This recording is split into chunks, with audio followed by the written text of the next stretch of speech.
with Rick Johnson. He started First Choice Activewear. Rick, how are you, my friend? I'm very good. How are you doing there, Joe? Great, my friend. Tell me a little bit about what it is you guys actually do. We are a screen printer and embroiderer here in Mooresville area, South Iredell area, and we provide contract and retail screen printing and embroidery. Everybody needs a T-shirt. Everybody needs a polo shirt. They need a hat, and that's what we do. We try to provide the area, schools, churches, corporate, spirit wear, basically all above. We try to be a one-stop shop for everybody. Let's back up a little bit. You've got just a really rich history. Talk a little bit about your background and how you got to owning a small business, because you didn't start there. Talk a little bit about that. No, I spent 20 years in the service in the Navy. I was submarines for 4 different submarines, an aircraft carrier, and distribution depot. When I retired, I went to Dell Computer for a year, worked there. And then my family, who had a business in California, had a screen printing operation. They provided PE wear for California, Hawaii, Arizona, all the way up to Washington. And they asked me to join them. No clue how to print a T-shirt. After about a year, it really dawned on me that there's a lot more to it than meets the eye. I mean, you go into Walmart, you see shirts with ink on them or a picture.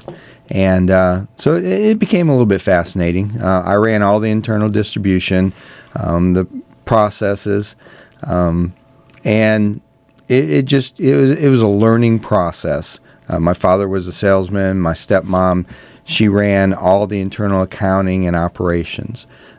After 5 years, family decided, California just wouldn't where we want to raise our children. So we decided to come back east. I had attended the Citadel, my wife being from Mississippi and that, and we wanted to get back to the East Coast. A place with a lot more family values.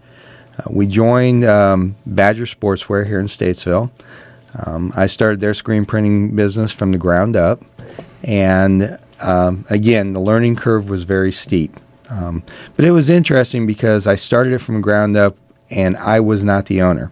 It was easy to spend the money. Yeah, and that's an interesting statement. And I tell a lot of my friends and my older brother, who's been in corporate America, pretty much his whole life, that it is completely different making choices and decisions when number one, there's plenty of money there, right? Number one, and number two, it's somebody else's dollars. That's exactly right. But you only know that because you've been on both sides of that. That's exactly right. So after 4 years with Badger, I woke up one day and I said, I really want to be my own boss. I learned the autonomy when I was in the military.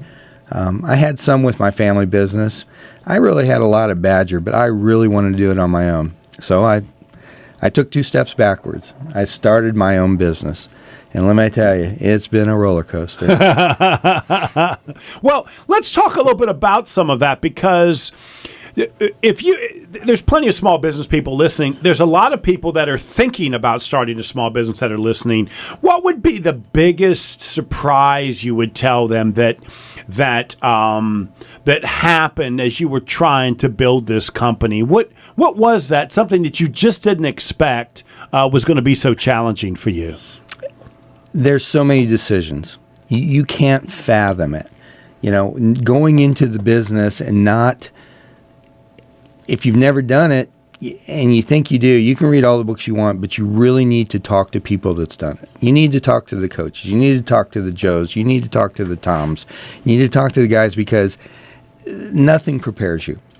Every day you learn something new, whether it be employee relations, taxes, building maintenance, property, the equipment. How do you handle growth? You grow so much, and all of a sudden, do you have enough equipment? So you got to buy equipment. So now you got to get into financing. Right. Rick, I've got a question for you. And first of all, I want to say thank you again for your service. I appreciate it. And I can imagine a man like yourself, submarines, aircraft carriers, it seems to me that you could have done anything that you wanted to do. Anything. that training, that experience, it just had to be unbelievable. But going into your new business, you just mentioned reading any books. If you had to talk, and Joe had mentioned, to give advice, what book have you read that would help a person getting ready to start their own business? Do you have one in mind? One of the first ones that I read was, it was called The Buffalo Nickel. Okay. And it is a very small book. My college professor had given it to us, and it just talked about the monetary system and the things that you had to learn along those lines. I knew I liked you. You used the word Buffalo. I'm from Buffalo. That's a great book. That's a great book. Good. Very good. Rick, let me ask you a question, and you're a perfect guy to ask this question. Whoop. Oh, I was messing with buttons over here. I shouldn't have been messing with Joe, Kippy's stop, giving them. Joe. Pay attention. I was scared. I thought the phone lines were open. I'm like... So here's the question, Rick. You're this perfect guy to ask this question. You clearly are a leader. You clearly know how to manage and lead people, right? I've always said, and I want you to either confirm or reject this, it is much harder to manage people when they know you get to make the final decision. For example, as a small business person, when I work for you, I know I'm having a conversation with the guy that can make the decision. It is much more difficult for you to change that conversation or buy time because you can't say, well, I got to talk to such and such. I need to talk to corporate. They know that you're the guy, right, making that call. Do you find that to be harder to manage because of that? Give me your thought on that, right? Because I don't have any experience at the big leadership side. I only have the small business side. Give me your thought on that. It is very tough, and you do find yourself put on the spot many times. And like I said, when I was in management in corporate America, it was easy to make those decisions because I knew somebody was above me. But as a business owner, you're kind of put on the spot. There's been many a times I've had to take a step back and say to the employees, I'm human. My first initial reaction may not be what you want to hear, but give me 24 hours. And I've actually had to pan back and say, okay, should I say no immediately?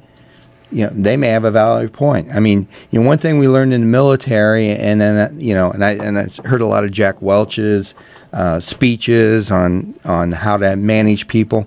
The top down and bottom up really does work. I mean, you see things through such a funnel at the top that you kind of miss what goes on at the bottom. And yeah, it's very tough. I mean, and like you said, they come to you and they want that answer.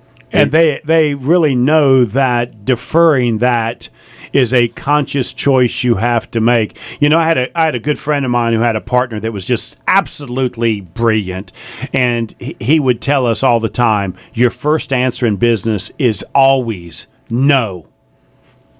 And then you say, I'll think about it. And so the answer no just sort of defines what's happening. And then he would say, and if it's really good, then they'll be able to defend why you should change your mind.